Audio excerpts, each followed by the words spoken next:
Sir Keir Starmer has been forced to abandon a planned visit to Buckinghamshire after a vocal and determined tractor protest disrupted his schedule, marking yet another bruising encounter with Britain's increasingly restless farming community. The Prime Minister had intended to tour a housing development near Milton Keynes to champion his flagship policy of creating 100 new towns, a bid to tackle the worsening housing crisis. But as he arrived, he was met not by eager supporters, but by a blockade of tractors and irate farmers protesting the government's controversial decision to impose inheritance tax on agricultural estates. Footage circulated by the Farmers to Action group captured the dramatic moment Starmer arrived, only to be greeted by a chorus of angry demands for Chancellor Rachel Reeves to scrap the levy.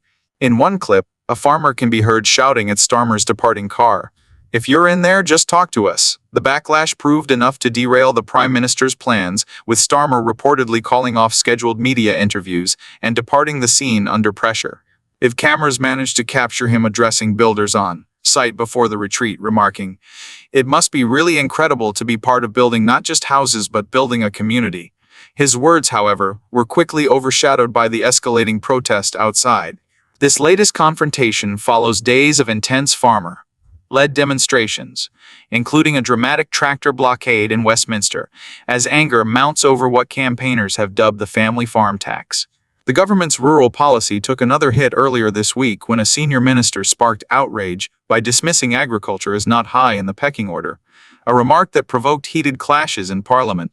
At Prime Minister's questions, Starmer faced a direct challenge from Tory MP Harriet Cross, who seized on the controversy. Yesterday, the farming minister told a conference of farmers that farming is not high in the pecking order for this government.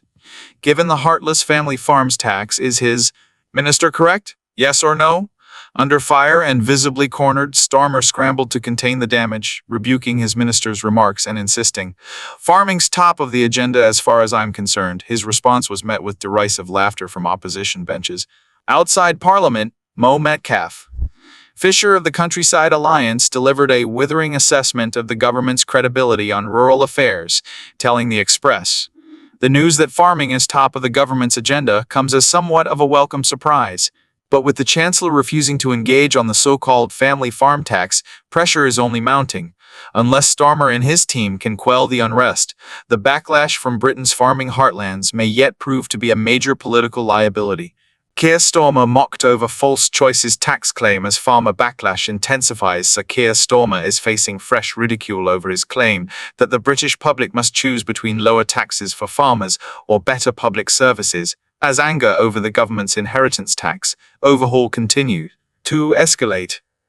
Well, I was there obviously to look at a new development, a very exciting development just outside Milton Keynes, which is going to be homes for very many people. And yes, there was a protest there, and to some extent that draws out quite an important discussion that we have to have as a country, because we passed a budget in the autumn of last year that had to do two things. The first was to stabilise and balance the books, the economy, and the second was to invest in things like our NHS and in housing. And we're seeing some early figures that are welcome. Obviously, the interest rates were cut for the third time since we've been in government last week. We've had growth figures today coming out showing growth in the economy, small but important steps. And of course that means that mortgages will go down, and also NHS figures that show that waiting lists are now down to the lowest level for 2 years in the 6 or 7 months that we've had to work on that. That is a really welcome first set of steps. We need to go much further.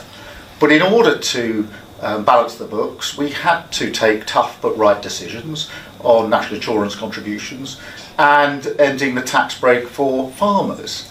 And these are political choices, but what you can't have is interest rates coming down, the growth we need in the economy, your waiting list coming down, and maintain the tax break for farmers. And people watching this will understand that that is a choice. They will know which they would prefer. Do they prefer their waiting list to come down? Do they want their mortgages to come down, the economy to start working for everyone? That's what we're trying to achieve. Or do we want to keep a tax break for farmers? But you can't have both. So we've made a political choice and the indicators coming through are welcome, but obviously we've got a lot more to do. The Prime Minister, already embroiled in a months-long battle with the agricultural sector following Chancellor Rachel Reeves's controversial budget announcement, found himself once again on the defensive after attempting to justify the policy. Farmers, furious over what they see as a direct attack on family-owned farms, slammed Starmer's assertion that tax relief on agricultural estates must be sacrificed in favor of economic growth, lower mortgage rates, and shorter ENTS waiting lists. Speaking after being forced to abandon a planned visit to a Buckinghamshire housing development amid mass protests, Starmer insisted the decision to cut the tax break was part of a responsible fiscal strategy. These are political choices, he argued. But what you can't have is interest rates coming down, the growth we need in the economy, your waiting lists coming down, and maintain the tax break for farmers. People watching this will understand that that is a choice. They will know what they would prefer. The remarks sparked immediate backlash from the farming community, with critics calling them a false narrative designed to pit farmers against the public. The Chancellor's tax changes, set to take effect in April 2026, will still allow combined agricultural and business property assets up to £1 million to receive full relief. However, anything above this threshold will be taxed at an effective rate of 20%, a move that farming groups warn could devastate multi-generational family farms. The Daily Express's Save Britain's Family Farms campaign has intensified calls for a government U-turn, while National Farmers Union (NFO) President Tom Bradshaw dismissed Starmer's claims as misleading and massively counterproductive. Whilst we understand and share the Prime Minister's frustrations today, he is not right to say that agricultural property relief and business property relief are a tax break for farmers, Bradshaw said. He knows these are policies designed to ensure family farms can stay in business and deliver for the nation. He further criticized Starmer's suggestion that scrapping tax relief for farmers would meaningfully impact public services, stating, "It's not reasonable to suggest that raising between nothing and 500 million, the varying estimates of what the new tax will bring in, will determine the future of the new tax will bring in, will determine the future of the NAs or UK schools."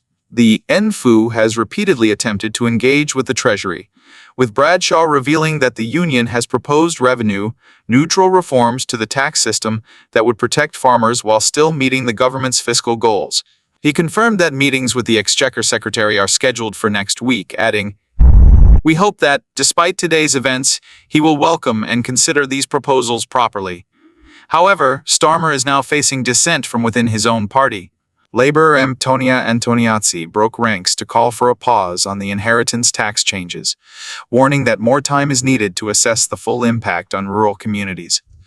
"I support the National Farmers Union's call for a pause on the government's proposed changes to inheritance tax," said Antoniazzi.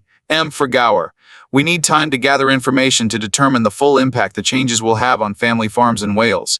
With farmer-led protests gaining momentum and opposition to the tax change growing even within Labour ranks, Starmer's attempt to frame the issue as a simple choice between economic stability and farm tax relief appears to have only inflamed tensions further. The question now is whether the Prime Minister will hold the line or be forced into a climb down. Thanks for watching. Stay connected. Don't forget to like and subscribe to keep up with our latest videos and stay ahead of the curve on the issues shaping our world. For even more, join our free Telegram group, link in the description, for uncensored, no-holds-barred discussions on the topics that matter most.